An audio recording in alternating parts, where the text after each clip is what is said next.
of the press, I want to salute you.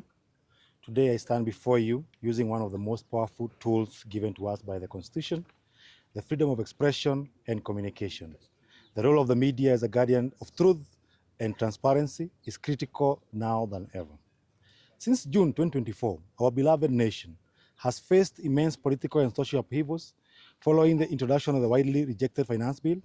This legislation sparked a powerful and historic movement, the Gen Z protest, which was a nationwide outcry led by the young people, courageous Kenyans who are demanding for accountability, justice, and economic fairness.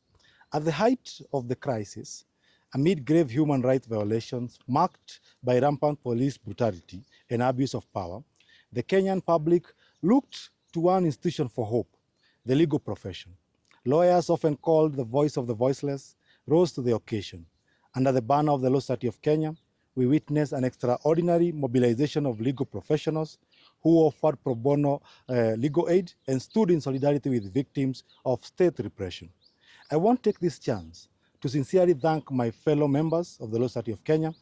Your sacrifice, commitment, and service during this time exemplified the very best of our profession and upheld the noblest values of the rule of law. It is no secret that the political class in Kenya has for too long subscribed to a toxic culture, one that treats power as something to be acquired and retained by any means, legal or illegal. It is a system where public officers use their offices to amass personal wealth, where the laws are bent at will, and where power is rarely, if ever, shared or used for public good.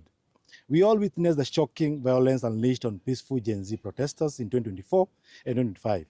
The violence led to deaths, abductions, and widespread trauma. According to the Kenya National Human Rights Commission, these atrocities were state-sponsored and politically motivated aimed at protecting the power and not the people. Under Section 4 of the Law Society of Kenya Act, the LSK is mandated to uphold the rule of law and ensure justice for all. The people of Kenya, especially the victims of the Gen Z protest, placed their trust in the LSK to help them find justice. Just as we stood with them in the streets, they hoped, and they still hope, we'll stand with them in the courts. But that hope has been shaken severely. The recent appointment of Madam Faith Othiambo, the current president of the Law Society of Kenya, to the Victim Compensation Panel by President William Ruto, has sparked significant concern and deep division within the Law Society of Kenya membership. The constitutionality of this panel is highly questionable, as the Constitution of Kenya does not grant the president powers to establish quasi-judicial panels of this nature.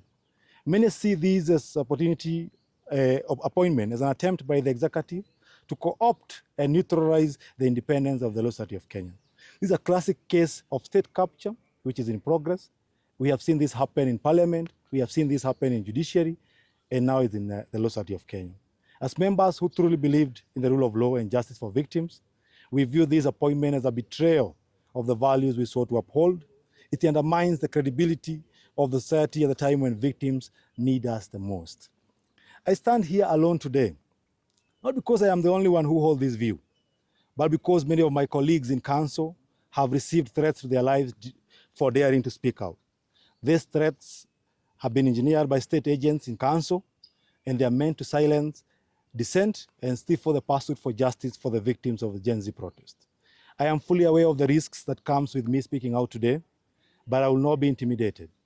If defending the independence of the Law Society of Kenya means risking my life, then so be it, because this profession is a calling and demands nothing less of what we are doing.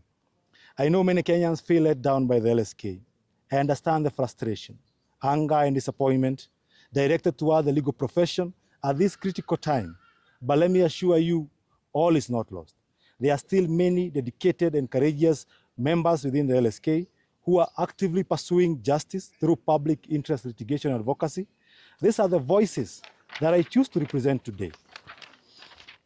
These are the voices that will not rest until every victim of police brutality, every abducted protester, and every grieving family in this country receives the justice they deserve. Allow me to borrow the wisdom of Nelson Mandela, who once said that the fight, and he was a lawyer by the way, And he said that the fight against oppression is not only a duty to one's people, but also a duty to the legal profession, because the profession is meant to uphold rule of law and fight for justice. It is in this spirit that I want to reaffirm that we will not remain silent in the face of injustice. We will not allow the LSK to be turned into a political puppet, and we will continue to defend the rule of law fearlessly, independently, and unapologetically. I want to conclude and say that the state has made a bold attempt to capture the LSK. They may have succeeded in co-opting a few of our members, but they have not broken our spirit. We remain vigilant and we remain committed to our cause. We call upon Kenyans of goodwill to stand with us in defending the autonomy of the LSK and in holding those in power accountable under the law. This is for justice, for the rule of law, and for the future of this country. So God help. Thank you.